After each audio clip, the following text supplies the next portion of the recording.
The crystal chandeliers sparkled above a crowd of billionaires. Then, silence. A champagne glass shattered. An old woman froze mid-breath, eyes locked on a young waitress wearing a silver necklace. Ava Monroe thought it was just an old heirloom. But that necklace once belonged to a dead heiress. And the woman staring at her wasn't just any guest. She was Evelyn Harrington, billionaire, philanthropist, and Ava's grandmother.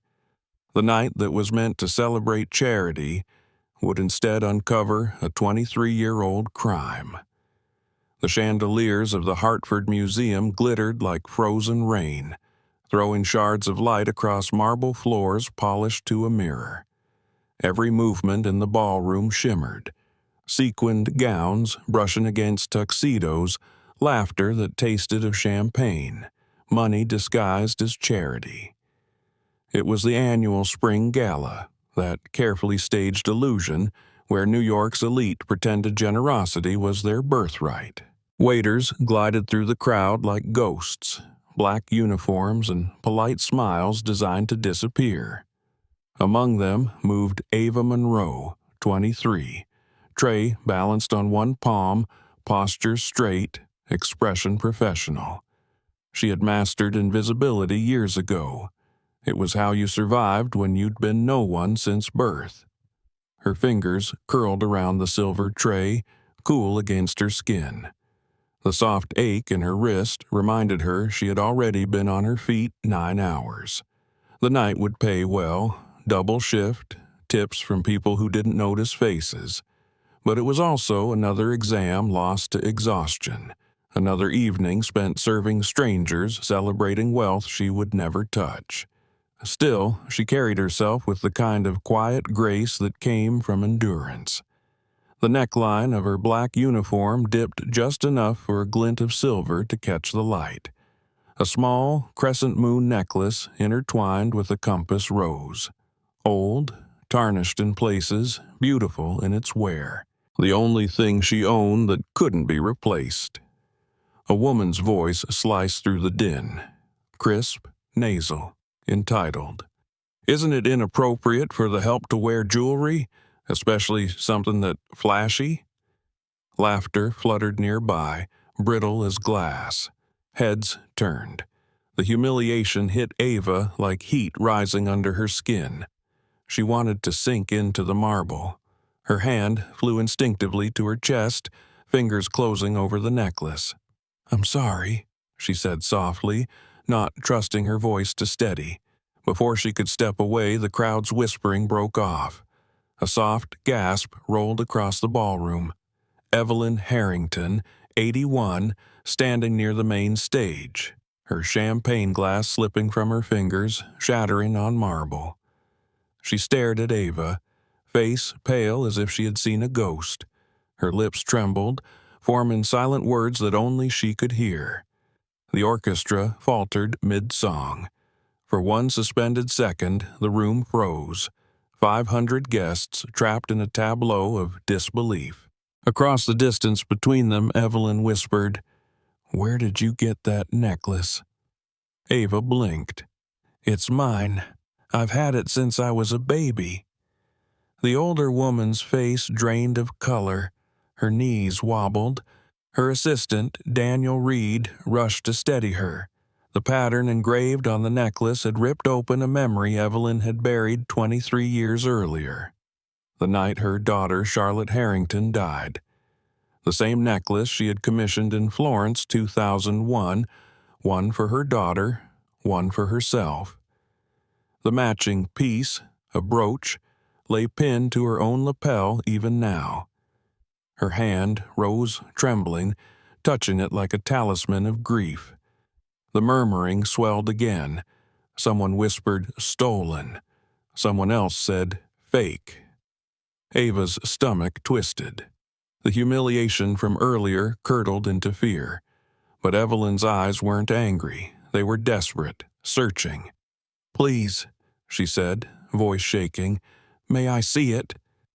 Ava hesitated. Years of being judged had taught her to guard what was hers. Yet something in the woman's expression, a sorrow so raw it eclipsed pride, made her nod. Evelyn's hand hovered, then brushed the pendant. Her fingers traced the compass points, found the engraving on the back, 052902. Her breath caught.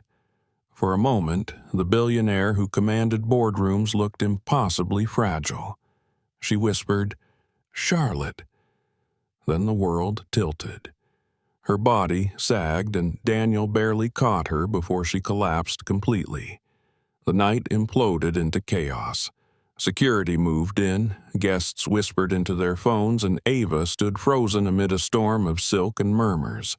She didn't understand what had just happened, only that her ordinary life had cracked open. 3 days earlier, Ava's apartment in the Bronx was 482 square feet of resilience, peeling paint, buzzing fridge, windows stuck half open. But it was hers.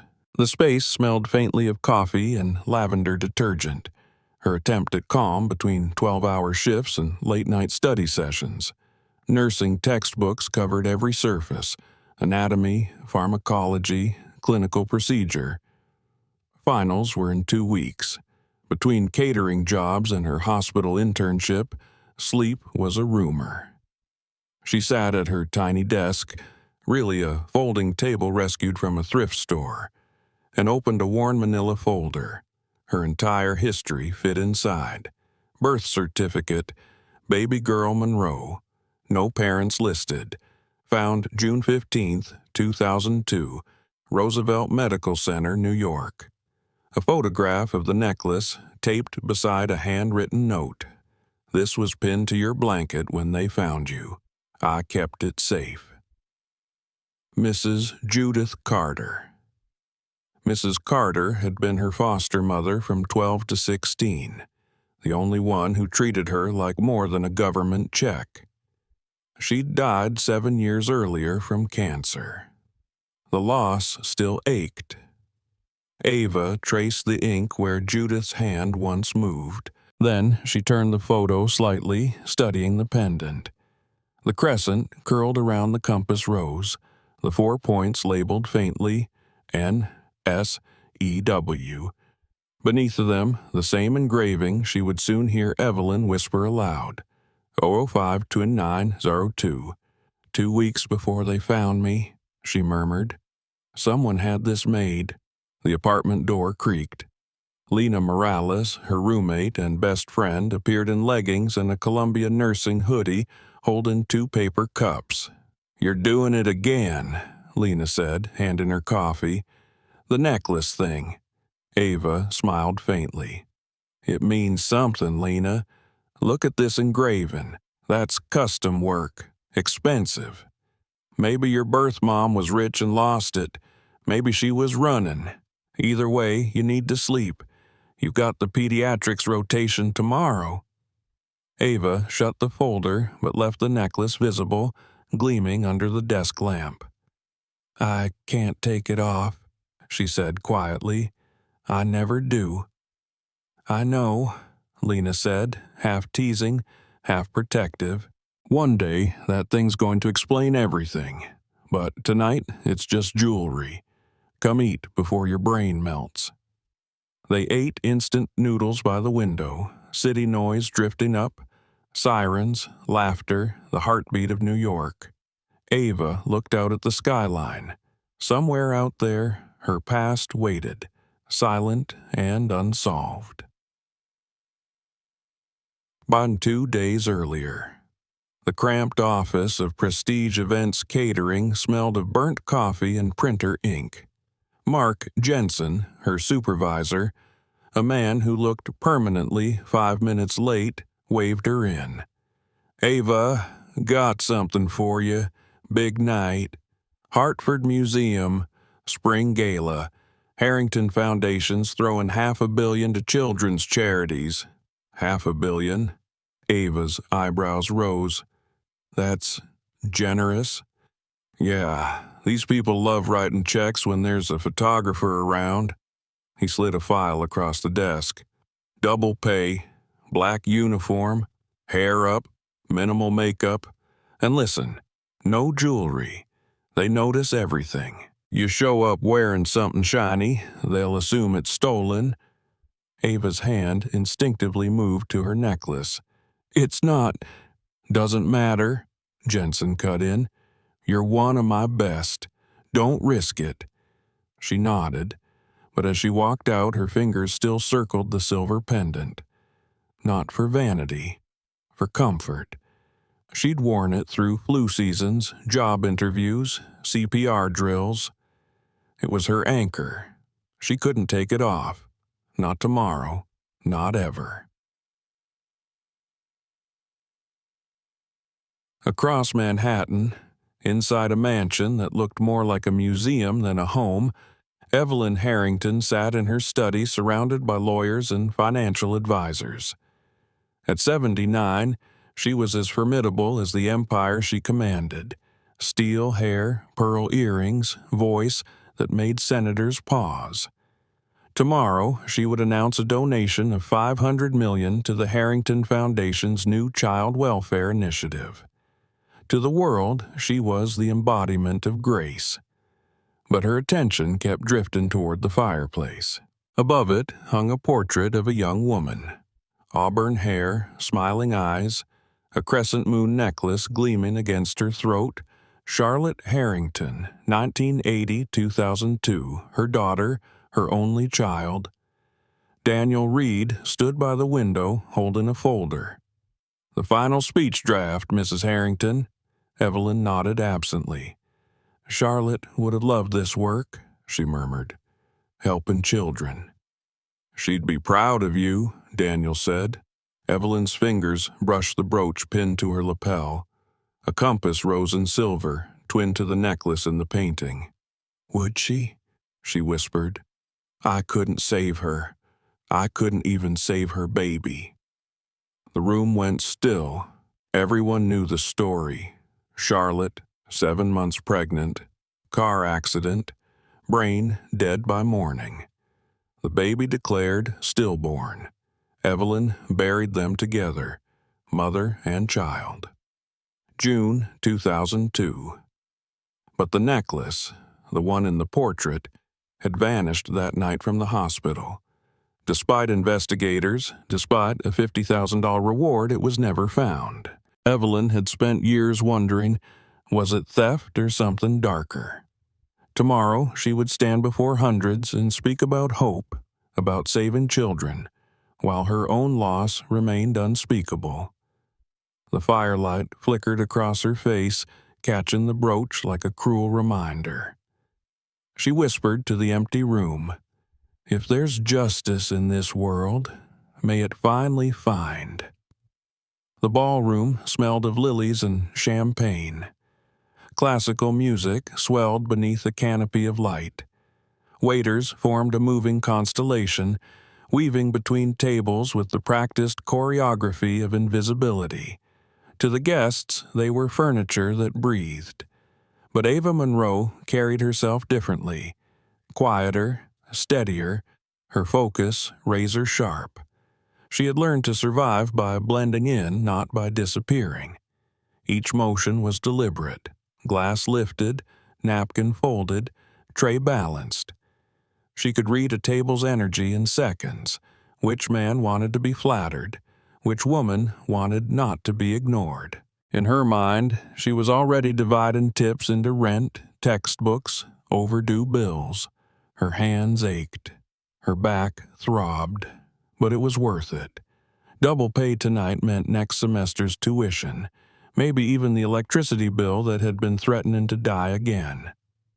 Monroe, table 14, Mark Jensen whispered as he passed, his clipboard tucked under one arm. And remember what I said about jewelry. Ava nodded automatically, though her necklace remained beneath the crisp line of her collar. She'd tucked it there out of sight, close to her heartbeat. It wasn't vanity. It was a promise. Every shift, every exam, every sleepless night, that small crescent against her skin reminded her she'd survived. She didn't know who had given it to her or why, but she knew it mattered. The Hartford Museum's marble staircase gleamed under chandeliers the size of cars. Statues loomed from alcoves like silent witnesses. Ava's reflection flickered across the floor. One more ghost among giants. At table 14, a group of patrons laughed too loudly.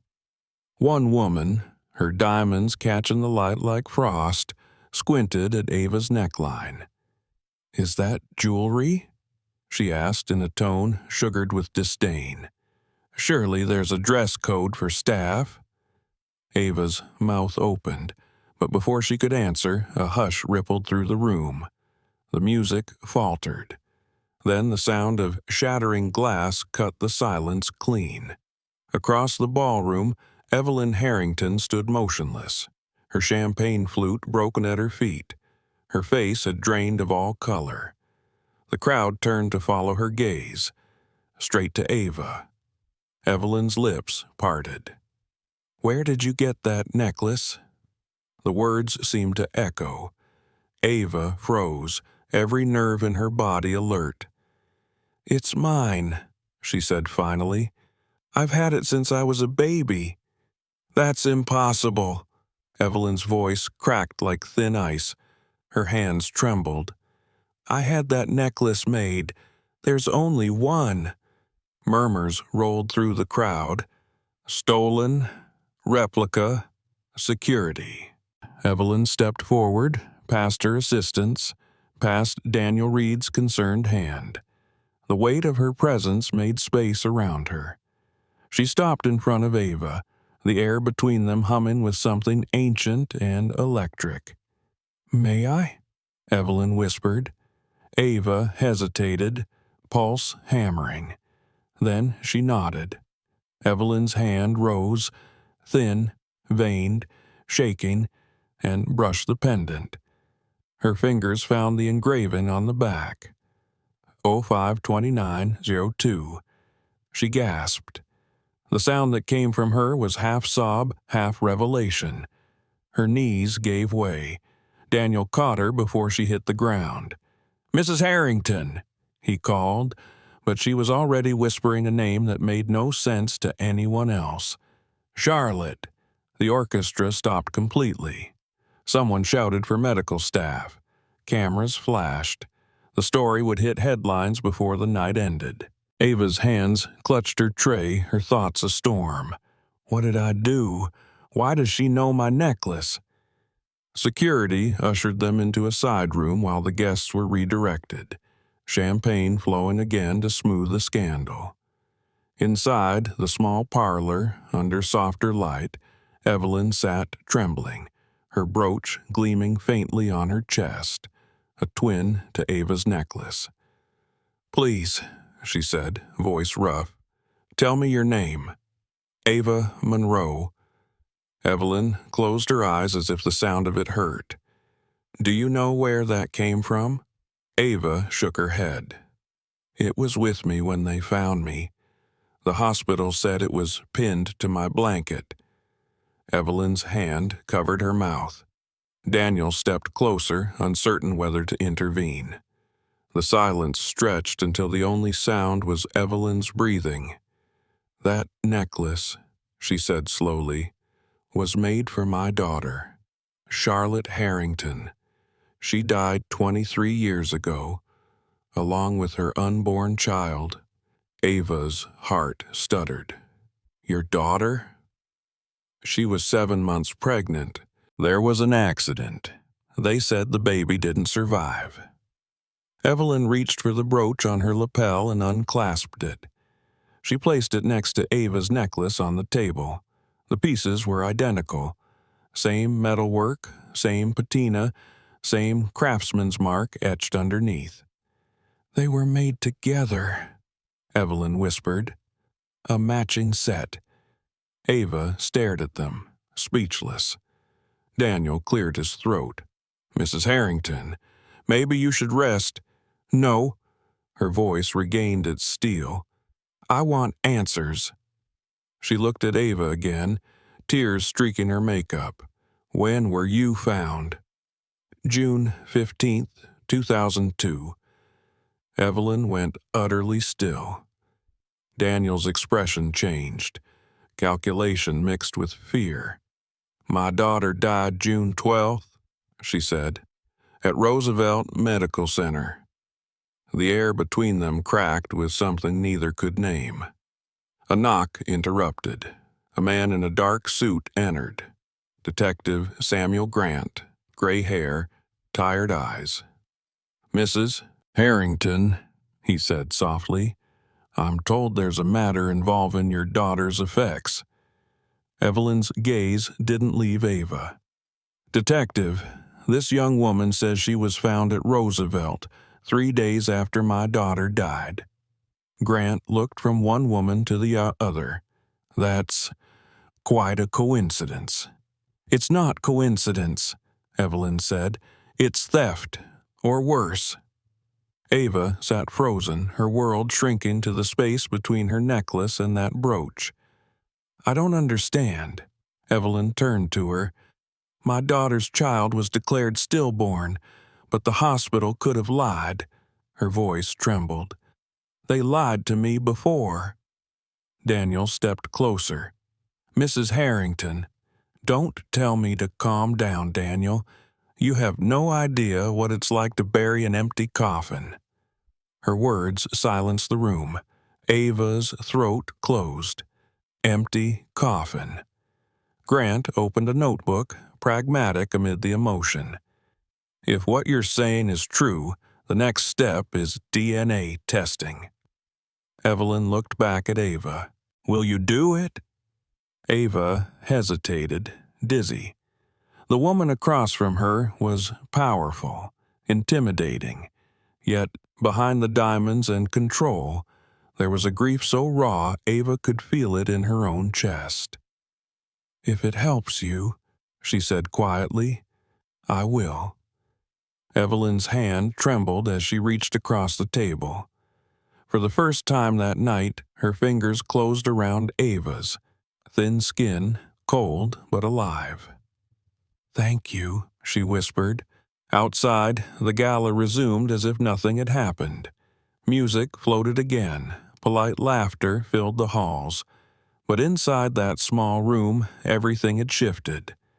When Ava finally left, escorted by security, the city air felt foreign. Flashbulbs chased her down the museum steps. She kept her head low, the necklace hidden again under her collar. On the drive back to her apartment, she stared out the window, the city lights smearing into color. Somewhere behind those towers, her past had started to move, shedding dust after 23 years of silence. In her mind, she replayed the woman's words. Charlotte, June 12th, empty coffin. By the time she reached the Bronx, dawn was creeping between buildings. The necklace felt heavier than ever, pressing against her collarbone like proof of something she couldn't name. She locked the door, leaned against it, eyes burning. What the hell just happened? She whispered to herself.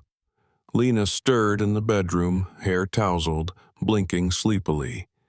You just got home? How was the rich people circus? Ava laughed once, a hollow sound. You wouldn't believe me if I told you. Try me. Ava sank into a chair, staring at her reflection in the dark window. Someone at the gala. She knew my necklace. She said it belonged to her daughter who died 23 years ago. Lena frowned, now fully awake. That's insane. What did she mean? I don't know. She said the baby died too, but she looked at me like she'd seen a ghost. Lena's voice softened. You think she's crazy? I think she's desperate, Ava said. And I think she's not wrong that this necklace means something. Lena sat beside her, wrapping an arm around her shoulder. Maybe this is good. Maybe you'll finally get answers. Ava wanted to believe that. But as she touched the necklace again, the metal cool under her fingertips, A chill ran through her. The truth never came free. It always asked for something back. At that same moment, miles uptown, Evelyn Harrington sat awake in her mansion study. The fire had gone out, leaving the room cold. She held the brooch in her palm, turning it under the lamplight. "Charlotte," she whispered, "if that girl is yours, I will find out who took her. I swear it." She pressed the brooch to her lips like a vow. Outside, the first light of morning brushed against the estate's tall windows, indifferent to promises or grief. Inside, two very different apartments, one wrapped in wealth, one in worn paint and sleepless hope. Two women lay awake, tied together by silver and secrets neither yet understood. And, somewhere, beneath the noise of the waking city, the past began to stir. The city was barely awake when Ava's phone started buzzing. The first call came from an unknown number. She ignored it. The second came from Mark Jensen. "Don't freak out," he began the moment she answered, which guaranteed she did. "Your face is all over social media. Somebody at the gala filmed the whole thing. The old lady, the necklace. People are calling it the Ghost Air video." Ava sat upright in bed. "You're joking." "I wish I was. Every gossip site from New York to LA has it. Listen, corporate PR's handling it, but maybe stay off the internet for a bit." She ended the call and, of course, opened her browser. A still image loaded. Evelyn Harrington's pale face, frozen mid-gasp, staring at Ava. The caption read, "Heiress's long-lost granddaughter. Mystery waitress shocks billionaire at gala." Comments scrolled like wildfire. Conspiracy theories, sympathy, hatred, fascination. Her stomach twisted. By noon, the knock came.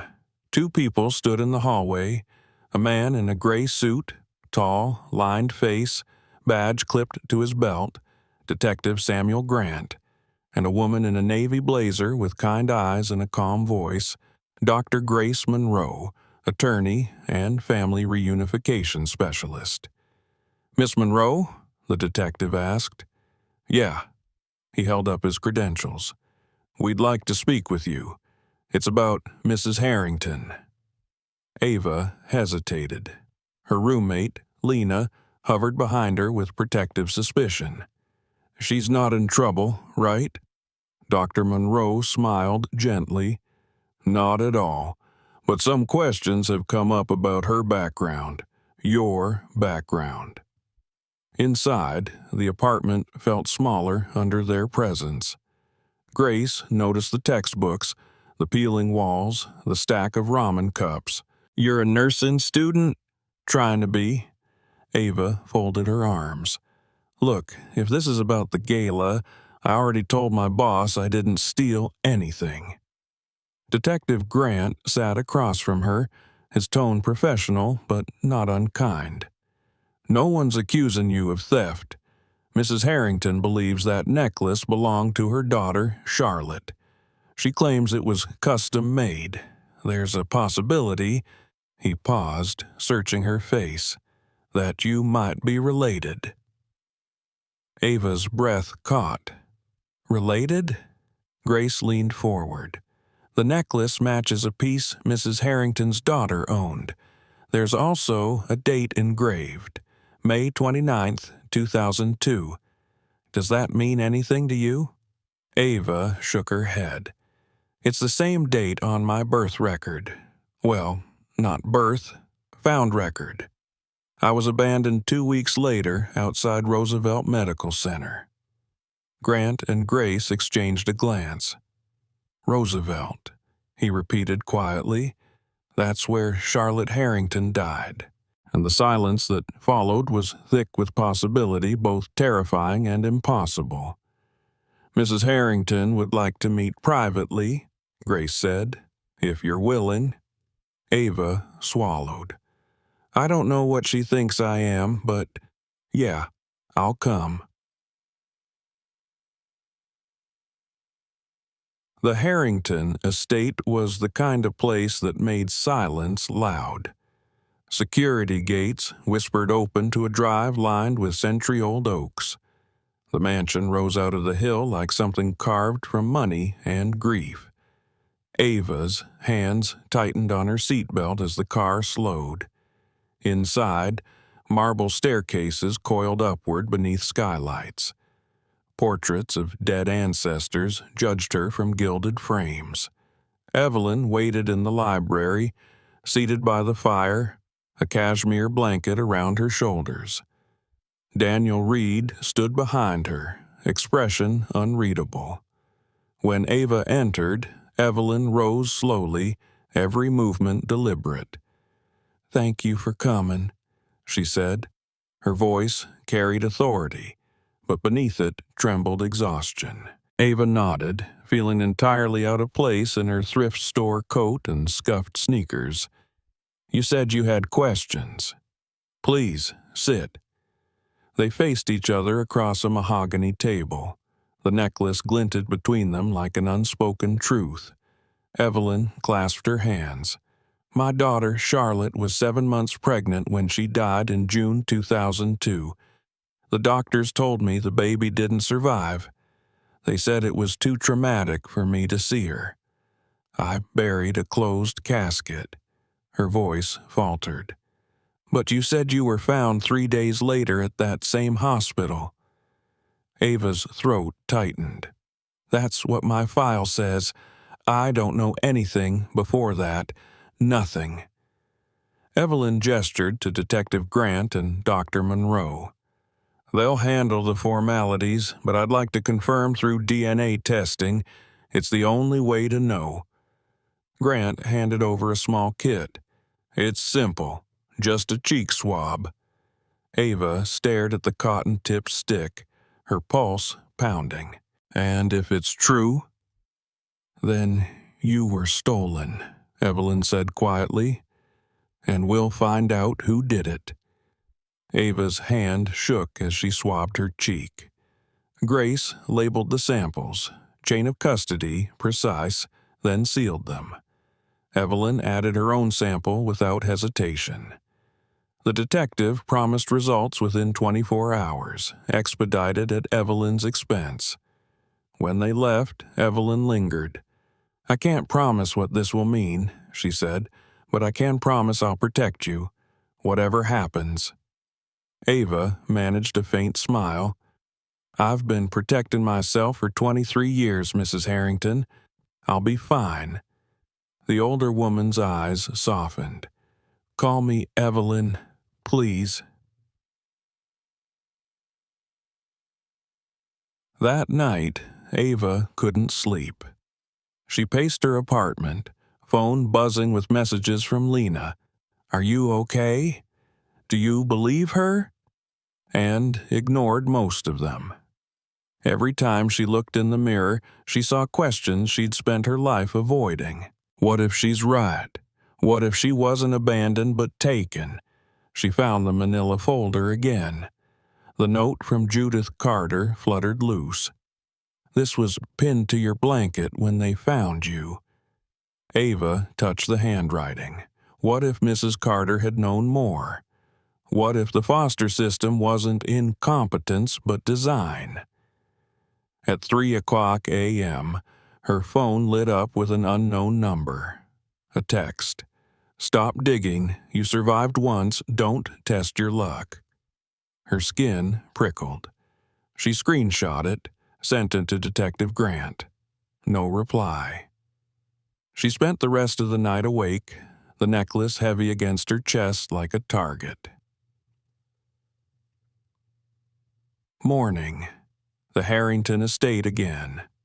The team reconvened in a conference room that smelled faintly of coffee and old paper. Evelyn sat at the head of the table, flanked by Daniel, Grant, Grace, and a woman in a tailored suit, Margaret Shen, the estate's lawyer. Ava took the seat opposite, every muscle tense. Grant opened his laptop. The DNA results arrived an hour ago. He read carefully. Probability of biological relationship between Evelyn Harrington and Ava Monroe, 99.97%. Evelyn exhaled sharply, one hand gripping the table. Ava's world blurred.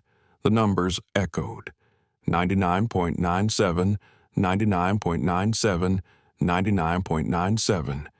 So it's true, she whispered. I'm her granddaughter. Grace smiled gently. There's no doubt. For a moment, no one spoke. Then Evelyn rose. She crossed the room, slow but sure, and placed both hands on Ava's shoulders. They told me she died, she said through tears.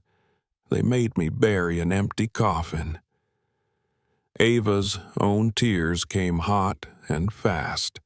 She wanted to step back, to breathe, but Evelyn's arms wrapped around her with a kind of desperate love that burned through 23 years of absence. For the first time, Ava didn't feel invisible. She felt claimed. When they separated, Grant cleared his throat. Mrs. Harrington, if I may, we need to find out who falsified the records. Evelyn wiped her eyes, face hardening into steel. Start with Roosevelt Medical Center. Grant nodded. We already pulled the archived files. There are inconsistencies. The attending physician listed for Charlotte's delivery was Dr. Richard Cole. The hospital administrator at the time was Dr. Henry Lowell. Both received large payments in June 2002. From whom? Evelyn demanded. Grant turned his laptop to show a record. A wire transfer, $250,000, originating from Harrington Industries, authorized by Thomas Harrington, your nephew. Evelyn's expression froze. Daniel looked stunned. Thomas? Your late nephew handled foundation finances back then, Grant continued. The same month Charlotte died, the hospital received the payment marked as a consulting fee. A second transfer, $500,000, was sent the following year to a shell corporation called Clearwater Medical Consulting, registered to a Simon Vetch. Evelyn's voice dropped to a whisper. Catherine Sloane's cousin. The room went still. Ava's chest tightened. So, my mother's own family paid to cover it up. Grace folded her hands. We can't be certain yet, but the evidence suggests coordination. Grant added, There's also the issue of Dr. Cole.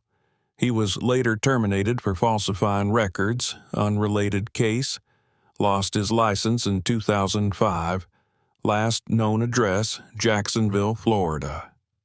Evelyn's jaw set. Find him. I'll contact local law enforcement. Ava's voice came out small. Why would anyone do this? Why steal a baby and abandon her? No one answered. The silence said everything. Greed, inheritance, money. Margaret Shen broke it gently. When Charlotte died, her estate was structured so that if her child survived, the child would inherit her share, nearly $2 billion today. Without a living heir, it reverted to Thomas. Evelyn turned away, shaking. He stole her fortune, and her child. Daniel spoke quietly. Mrs. Harrington, Thomas is dead. Then someone else continued it, she snapped. Catherine. She took control after he died. Ava felt a hollow forming inside her. So, all this, my life, the foster homes, everything, was because someone wanted money? Evelyn faced her again, eyes bright with fury. Because someone thought you didn't matter. The weight of it hit Ava in waves. Every night she'd cried wondering why no one wanted her. Every home that kicked her out for being too quiet, too angry, too different. All of it had roots in this room, this family, this betrayal. Grant spoke again, voice steady. We'll need to reopen the medical investigation. Dr. Cole's testimony could confirm who gave the orders. Evelyn nodded. Do whatever it takes. Use my name, my resources. I want every person involved found. When the meeting ended, Ava lingered. Evelyn approached her by the window where sunlight bled through the curtains. I know this is overwhelming. That's one word for it, Ava murmured. You don't have to face this alone. Ava looked out at the gardens, manicured and perfect, the opposite of the Bronx street where she'd grown up. You've lived in palaces, she said. I've lived in closets. I don't even know how to talk to you. Evelyn smiled faintly. Then we'll learn together. Ava almost laughed. You sound so sure. I have to be. I've already lost one child. I won't lose another. They stood there, silent stretching, two women tied together by tragedy and the fragile beginnings of love. Outside, the estate's fountain murmured softly, as if the world itself was exhaling after years of holding its breath. That night, Ava sat on her bed, the manila folder open beside her. The DNA results were printed neatly inside. Proof. She ran her thumb over the numbers again and again until they blurred. Her phone buzzed. A text from an unknown number. Nice family reunion. Shame it won't last. Her breath hitched. She typed back, Who is this? No answer. A second later, another message appeared. You should have stayed lost. She looked toward the window. For the first time in years, she felt real fear. Somewhere out there, someone still wanted her gone.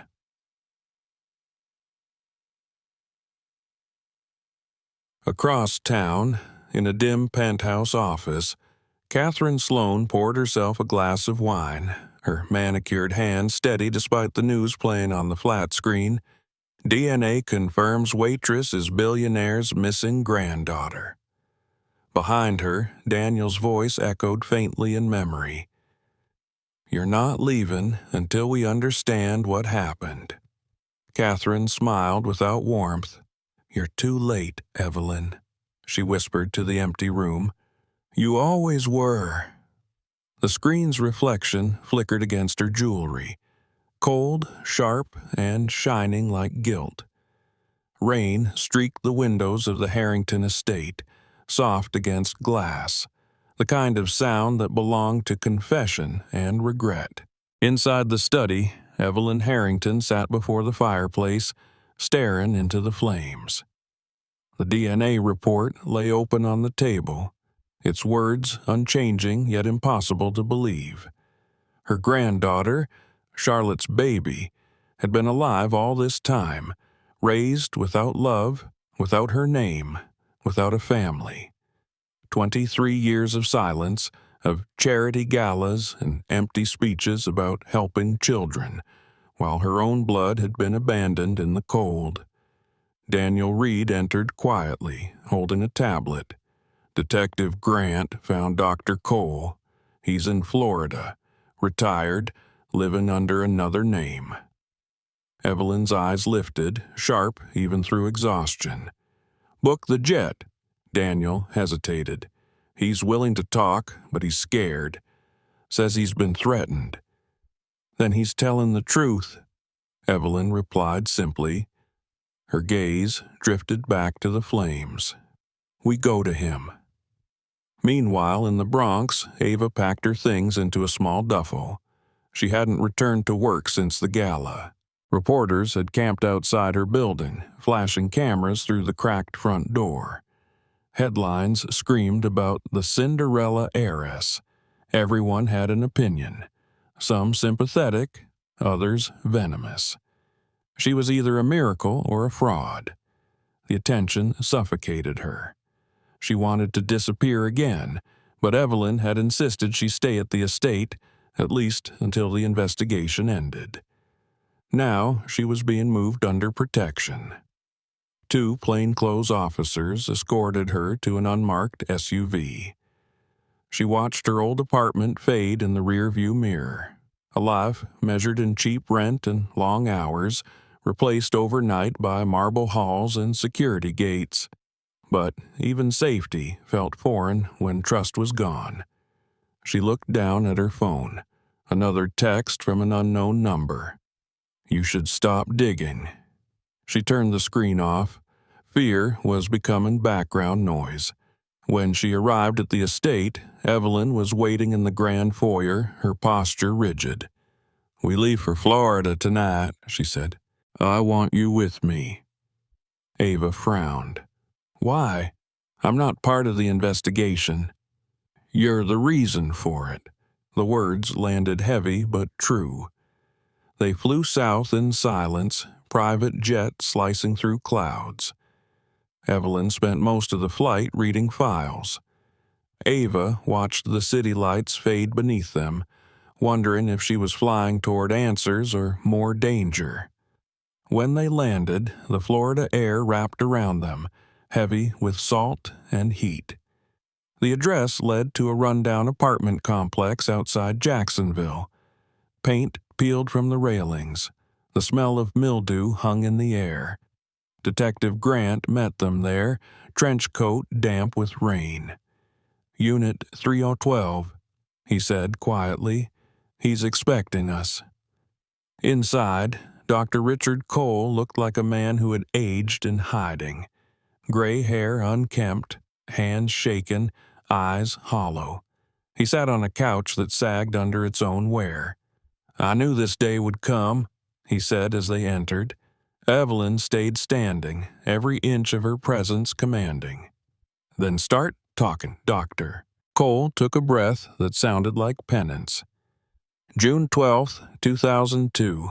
Charlotte Harrington was brought in after a car accident, severe head trauma, emergency C-section at 1:23 a.m. Baby girl, healthy, crying. Evelyn's hands clenched.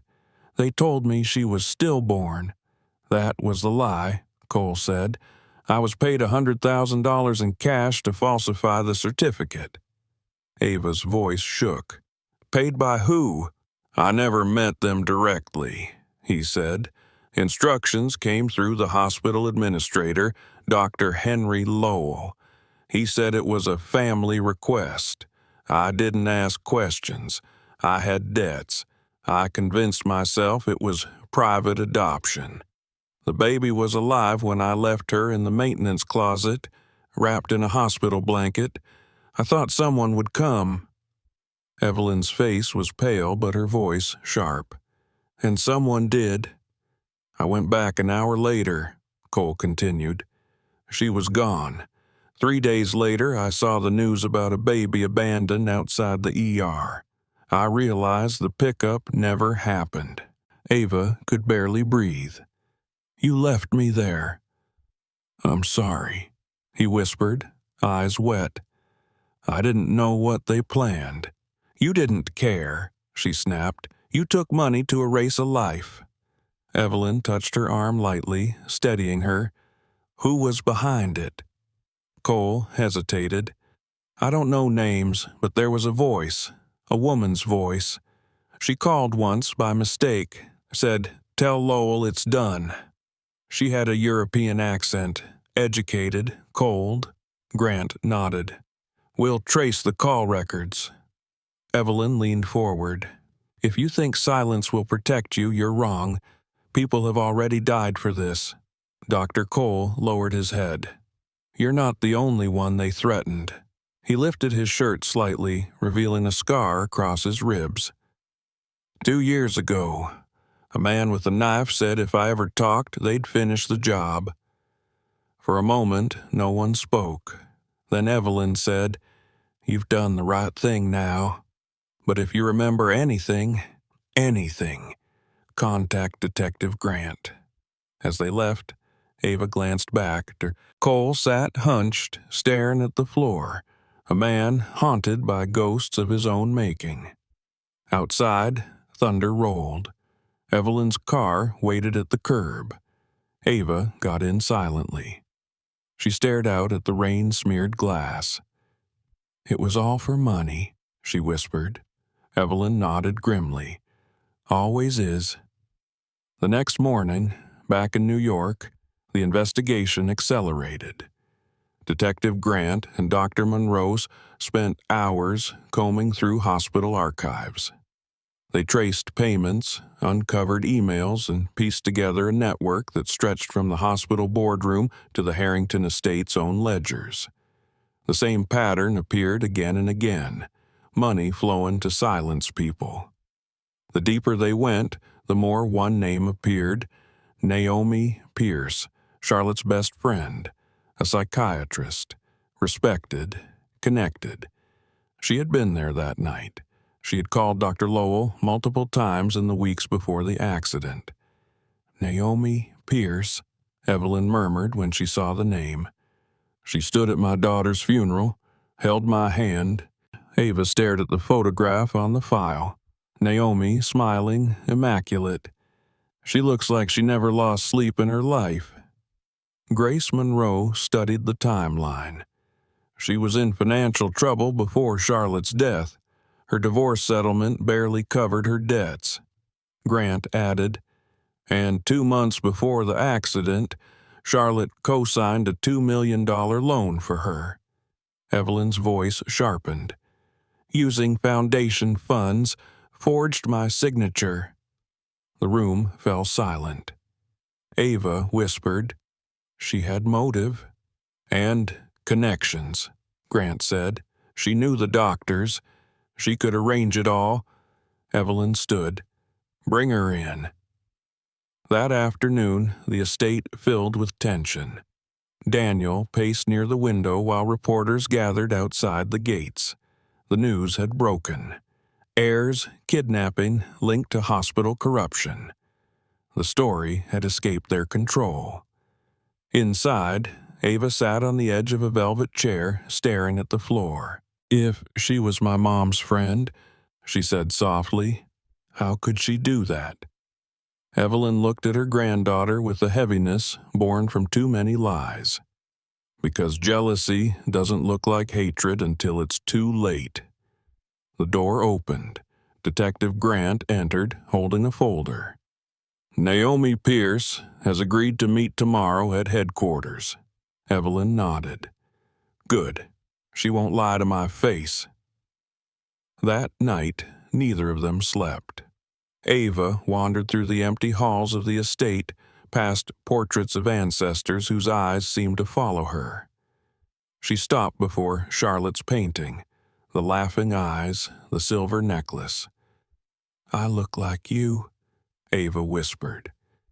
The silence answered back with nothing but the echo of time. Upstairs, Evelyn sat alone in her study. On her desk were 2 photographs, one of Charlotte as a child, grinning, and another of Ava now. Same eyes, same stubborn tilt of the chin. She realized then that grief had kept her alive, but vengeance would make her dangerous. "Tomorrow," she said aloud, "we end this." The next morning, the sun rose bright but brittle. At NYPD headquarters, Naomi Pierce arrived 15 minutes early, dressed in a white suit that screamed confidence. Her lawyer, Douglas Waywright, trailed beside her. When she entered the interview room and saw Evelyn waiting, her composure wavered for just a heartbeat before the mask returned. "Evelyn," she said warmly, "it's been too long." Evelyn didn't rise. "Not long enough." Ava sat beside her grandmother, pulse racing. Naomi's eyes flicked toward her. "So this is the miracle child." "This is my granddaughter," Evelyn corrected. "And your victim." Naomi laughed softly. "Victim? You think too dramatically." Detective Grant began recording. "Dr. Pierce, you understand this is a voluntary conversation." "Of course," Naomi crossed her legs. "I have nothing to hide." "Then explain the financial transfers between you and Dr. Lowell before Charlotte's death." "Professional consulting. I was arranging a mental health program for the hospital." "And the $2 million loan Charlotte co-signed?" "She wanted to help me. I was going through a divorce." Grant's voice remained even. "Dr. Pierce, we have testimony from Dr. Cole that a woman with a European accent ordered him to falsify the stillbirth record." Naomi's smile didn't falter. "Lots of people have accents, Detective." He pressed play on his phone. The room filled with the crackle of an old voicemail. A woman's voice. "Tell Lowell it's done." The sound was unmistakably hers. The color drained from Naomi's face before she recovered. "That proves nothing." Evelyn's tone was cold steel. "It proves my daughter trusted a monster." Naomi's lawyer interjected. "If you intend to accuse my client of wrongdoing," Evelyn cut him off. "Oh, I'm beyond accusing." Naomi turned on her, composure fraying. "You think you were the only one who lost something? Do you know what it's like to have everything taken from you?" "You took everything from me," Evelyn hissed. "You took my child, my grandchild, and 2 decades of peace." Naomi's facade cracked. Charlotte was spoiled. She had everything handed to her, money, family, admiration, and she flaunted it. She'd have wasted it all on charity. "So you stole her baby?" Ava blurted. "You stole me? You were collateral," Naomi snapped. "You weren't supposed to survive. That's what happens when people play God." The room went deathly still. Even her lawyer stared at her in horror. Detective Grant stood slowly. "Dr. Naomi Pierce, you are under arrest for conspiracy to commit kidnapping, fraud, and the murder of Marcus Pierce."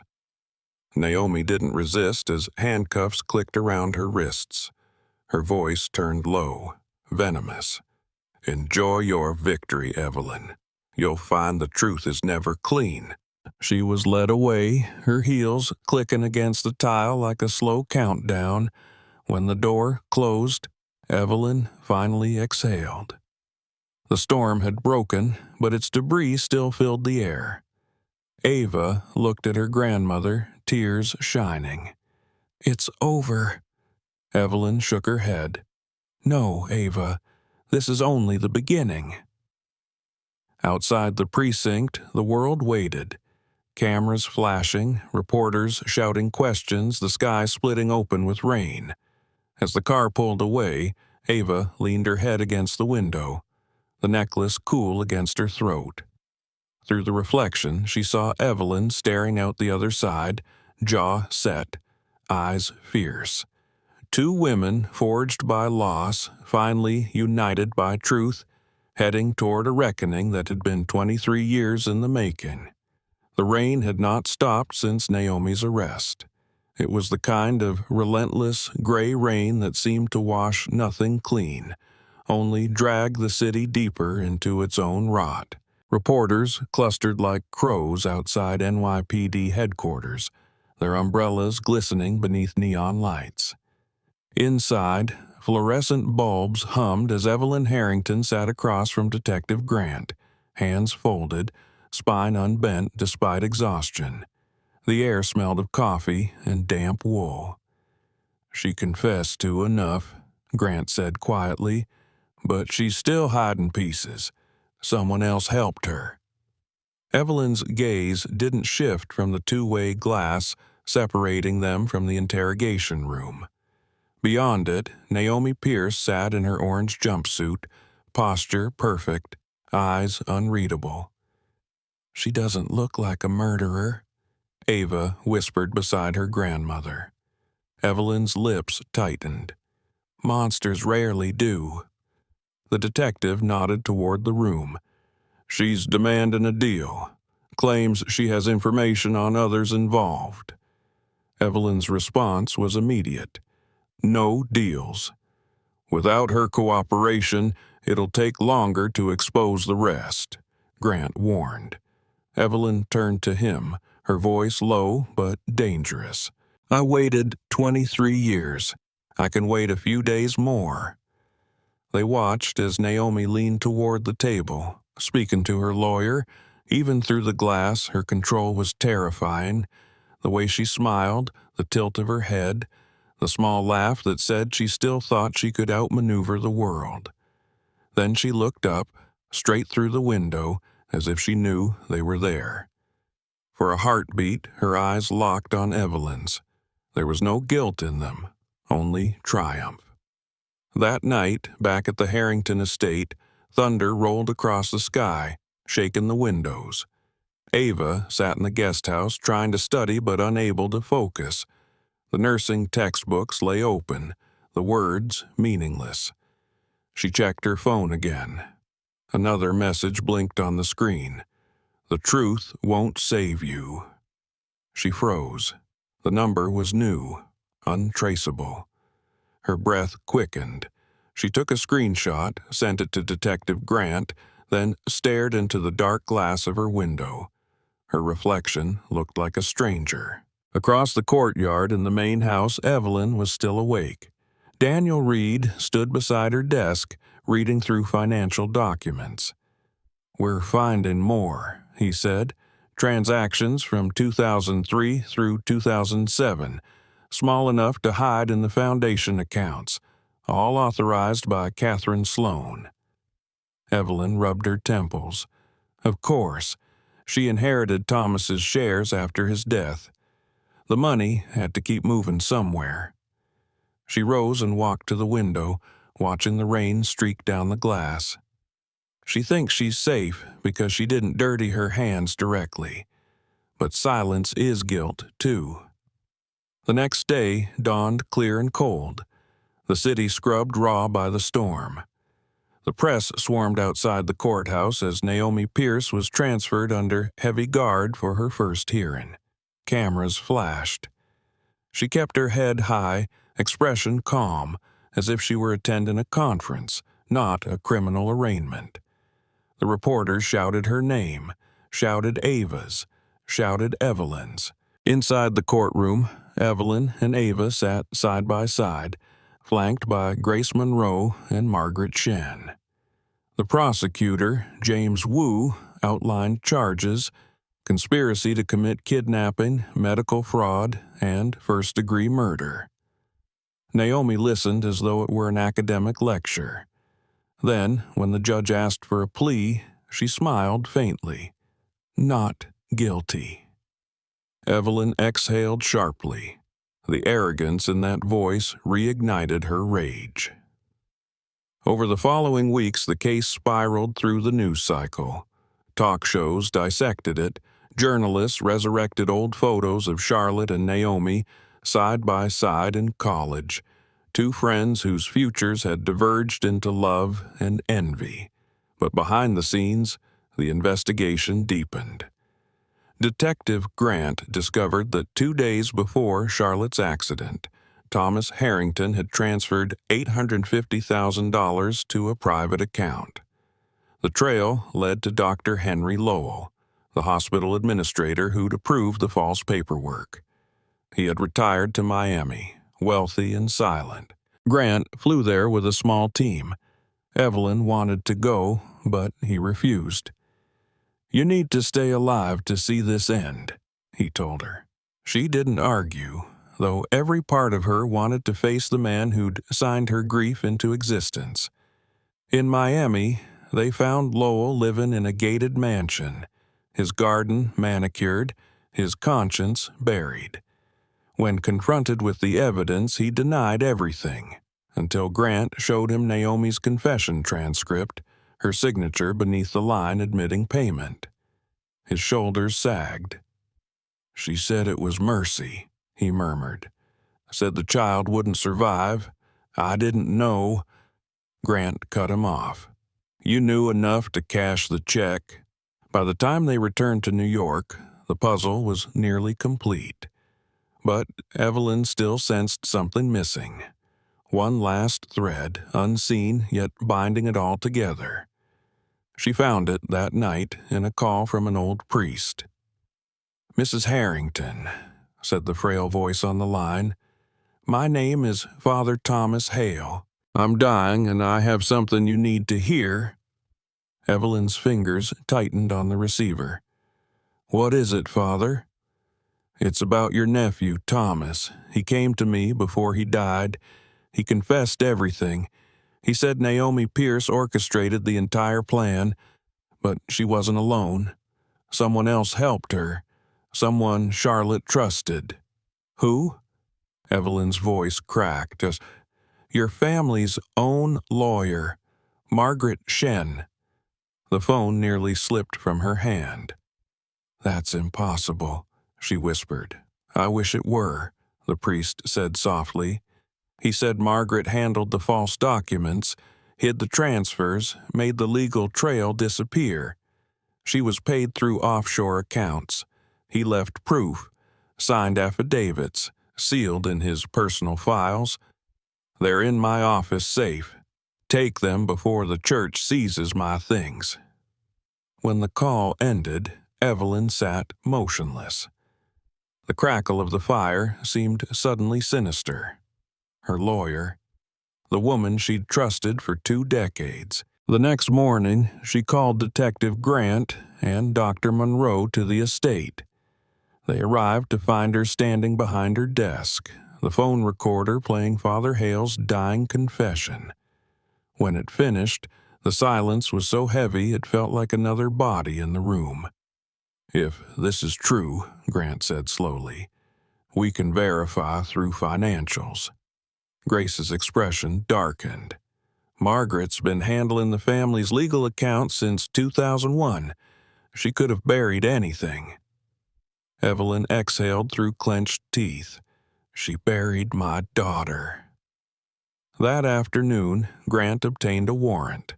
Within hours, they found the evidence: offshore wire transfers, legal amendments forged after Charlotte's death, all bearing Margaret Shen's digital signature. When confronted, Margaret broke. "It was Naomi," she cried. "She promised no one would get hurt. Thomas said it was only paperwork." Evelyn's voice was cold. "And you believed her?" Margaret sobbed. "I didn't know the baby lived." "Lies," Evelyn spat. "You didn't care." With Margaret's arrest, the final veil dropped. The scheme was fully exposed. Naomi had orchestrated everything. Thomas funded it. Margaret legalized it, and the hospital carried it out. For 23 years, silence had bought them peace, until a necklace shattered it. But even as justice closed in, Ava couldn't shake the unease shadow in her. Late one night, as she walked the halls of the estate, she felt it again, the sense of being watched. The air thickened, heavy with something unseen. Then she noticed a shadow move past the window. She turned sharply. Nothing. Her phone buzzed in her pocket. Another message. "You should have stayed dead." Her pulse thundered. She ran to the study where Evelyn and Daniel were still awake. "He's here," she gasped. "Someone's outside." Daniel grabbed his gun from the drawer, motioned for Ava to stay back. He and Evelyn crossed to the patio doors. Rain misted the air beyond the glass. The garden lamps flickered. A shape moved between the hedges. Tall, fast, then a flash. The sound of a gunshot split the night. Daniel ducked, pulled Evelyn down. Another shot, this one shattering a window. Police sirens screamed minutes later. By the time officers searched the grounds, the shooter was gone. But they found a clue. A spent shell casing stamped with a manufacturer used by private security contractors. Detective Grant examined it the next morning. "Keith Mallory," he said grimly, "ex-military, works corporate cleanups, hired muscle for the rich." "Who hired him?" Evelyn demanded. Grant hesitated. According to his bank records, the payment came from Whitmore Industries' Security Division. Approval signed by Catherine Sloan. Evelyn's fury was volcanic. She tried to finish what Naomi started. 2 days later, Mallory was found dead in his apartment. Gunshot wound, officially suicide. Grant didn't believe it. "Someone's tying up loose ends," he said, "and Catherine's running scared." Evelyn looked at Ava. "You're not safe here anymore." Ava shook her head. "I'm not running again." "You think this is bravery?" Evelyn snapped. "It's survival." Ava's eyes filled with defiance. "I survived without anyone for 23 years. I'm not letting them control my life now." Evelyn studied her for a long moment, then nodded slowly. "You have Charlotte's fire. She never ran either." The next morning, the news broke that Naomi Pierce from inside Rikers had agreed to a final confession in exchange for protection. Detective Grant and Evelyn were present for the interview. Naomi sat across from them, pale but smirking. "So this is where we pretend I'm the villain," she said. "You are the villain," Evelyn replied. Naomi chuckled. "No, I'm just the one honest enough to admit it. The rest of you lie to yourselves about what power costs." Grant placed a recorder on the table. "Start from the beginning." Naomi leaned back. "It was simple. Charlotte was going to ruin everything. She'd found out about Thomas's embezzlement. She threatened to go to the board. If that happened, the entire Harrington fortune would crumble. So Thomas begged me for help. I gave him a plan. Remove the problem." Evelyn's stomach turned. "My daughter wasn't a problem. She was a person."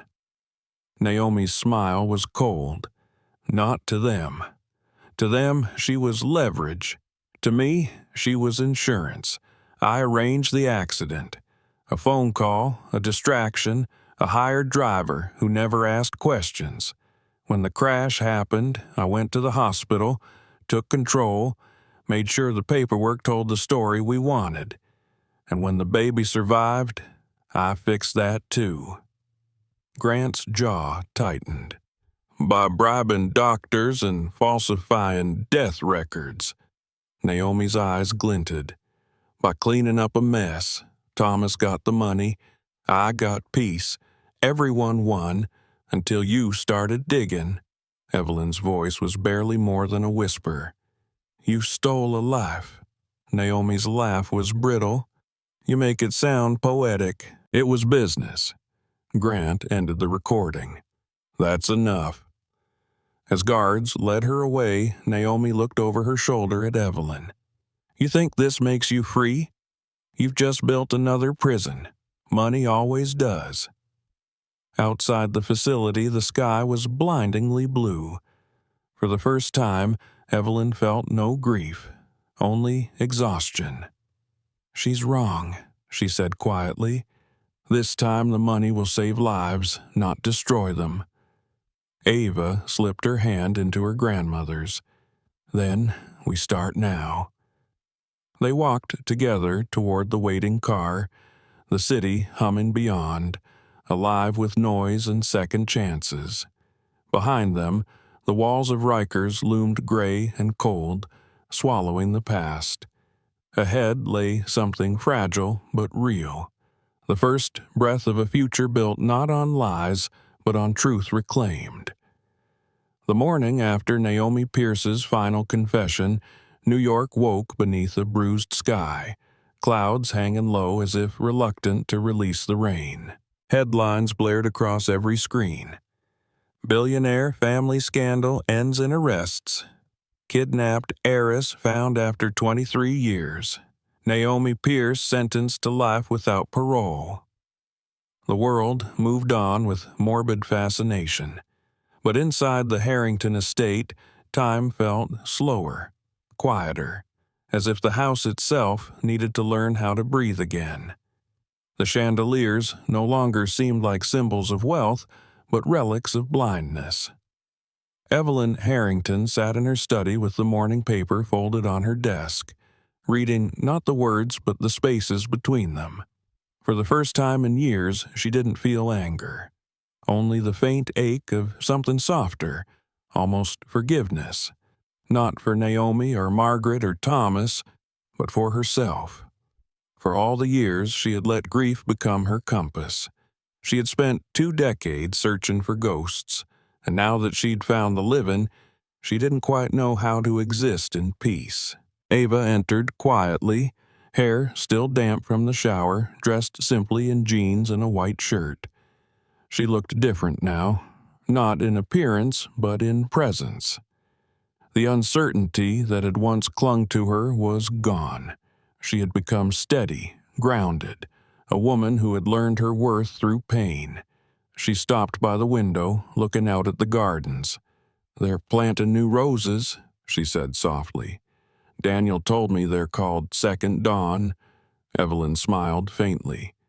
"Your mother loved roses." Ava nodded. "I know. I read it in her letters." She paused, turning to face her grandmother. "I went to Roosevelt this morning." Evelyn frowned. "Alone?" "With Detective Grant," Ava said quickly. "I needed to see where it started. The hospital's changed. New wings, new staff. But when we walked through the old maternity corridor, it still smelled like antiseptic and something else. Sadness, maybe. I saw the maintenance closet where they left me. It's smaller than I imagined." Her voice trembled. "They've turned it into a storage room for cleaning supplies. There's a mop bucket where I was found." Evelyn's eyes glistened. "You didn't have to do that to yourself." Ava's gaze was steady. "I did. I needed to see it to close it." The silence between them felt like healing. Fragile, deliberate. Then Ava placed a folder on the desk. "These are the foundation documents. I signed them last night. We're renaming it the Charlotte Initiative. It'll fund health care for children in the foster system and ethics reform for hospitals. You'll still be chairwoman, but I want to co-direct." Evelyn opened the folder, reading the first page. "Ava, this is everything the family built." "Then it's time it built something good," Ava said. "No more secrets. No more blood money." Evelyn's hand trembled as she reached out, touching Ava's cheek. "Charlotte would have been proud of you." Ava smiled, tears threatening. "I hope so." Outside, the sky finally broke open, rain falling soft and clean. The scent drifted through the open window, cool and new. In that sound, something inside Evelyn unknotted. "You know," she said quietly, "when I was your age, I thought power was about control. But real power is about letting go, letting the truth live, even when it hurts." Ava leaned against the window frame, watching the raindrops chase down the glass. "Then maybe we're finally powerful." A week later, they stood side by side at Greenvale Cemetery before the marble headstone that read Charlotte Harrington, 1980-2002. The ground was still damp from last night's rain. A single white rose lay at the base, its petals gleaming like tears. Ava knelt, tracing the carved letters with her fingertips. "Hi, Mom," she whispered. "I wish I knew your voice, but I think I hear it in hers." She looked up at Evelyn, who stood behind her holding an umbrella. "You can rest now," Ava continued softly. "They can't hurt us anymore." The wind shifted, carrying the scent of rain and roses, and for a moment it felt like the world itself bowed its head in acknowledgement. On the drive back to the city, Ava watched raindrops blur the world beyond the window. "What happens now?" she asked. Evelyn's hands stayed firm on the steering wheel. "Now we rebuild. the family's reputation, the foundation, our lives. Ava smiled faintly. No pressure. Evelyn glanced at her, eyes crinkling. Pressure is what makes diamonds, dear. In the weeks that followed, headlines faded. The public found new scandals, new faces to worship or destroy. Naomi Pierce's trial ended quickly. Her confession sealed her fate. She was sentenced to life without parole, her final words to the court nothing more than a cold smirk. Margaret Shen turned state witness, her testimony confirming every dirty transfer. Dr. Henry Lowell cooperated in exchange for leniency, his health failing. Justice, imperfect but real, moved forward. Meanwhile, Ava and Evelyn turned the estate into something new. The East Wing became a training center for young nurses from low-income backgrounds. The ballroom that once hosted opulent galas now held community fundraisers with no press allowed. At night, the lights still glittered through the windows, but now they meant something. Not vanity, but hope. Ava found herself working 12-hour days again, just as she had before, but this time the exhaustion felt different. Purposeful. Redemptive. One evening, as the sun bled into the Hudson, Ava stood on the balcony overlooking the city. Daniel joined her, handing over a cup of tea. "You ever think about what would have happened if she hadn't fainted that night?" he asked. "Sometimes," Ava admitted. "Maybe I'd still be a nurse, nobody noticed. Maybe she'd still be alone in that big house pretending charity was love." Daniel smiled. "Fate's strange like that." "No," Ava said softly. "Truth is strange. It waits until you're strong enough to survive it." Downstairs, Evelyn watched them through the window, her heart heavy but full. For years, she had believed money could erase the past. Now, she understood it could only illuminate it. She whispered to herself, "Let the truth do what I never could, heal." Months passed. Spring returned. The gardens flourished with the second dawn roses, their scent spilling through open doors. Reporters occasionally came back for updates, but the world's frenzy had softened into quiet admiration. One story on the evening news showed Ava at a hospital ribbon cutting, laughing with children, her silver necklace gleaming against her white coat. The anchor's voice spoke over the footage. From stolen child to savior of thousands, Ava Monroe's journey reminds us that truth, once unearthed, can rewrite legacy itself. That night, as the broadcast ended, Evelyn sat in her armchair by the fire, the brooch pinned neatly to her robe. The matching necklace now rested safely around Ava's neck, two halves of a circle finally complete. She closed her eyes and spoke softly into the quiet. "Charlotte, she did it. She became everything you wanted her to be." At the same moment, Ava stood on the rooftop terrace, wind lifting her hair. The city glowed below, not perfect, but alive. She touched the necklace, feeling its familiar weight. "I was never unwanted," she whispered, "just stolen, and now I'm home." The camera of memory might have pulled back then, rising slowly over the glittering skyline, rain still shimmering on streets that reflected both sorrow and renewal. The voiceover would be calm, steady, the way truth sounds when it's no longer afraid. Sometimes justice doesn't erase pain, but truth always finds its way home. Fade to black.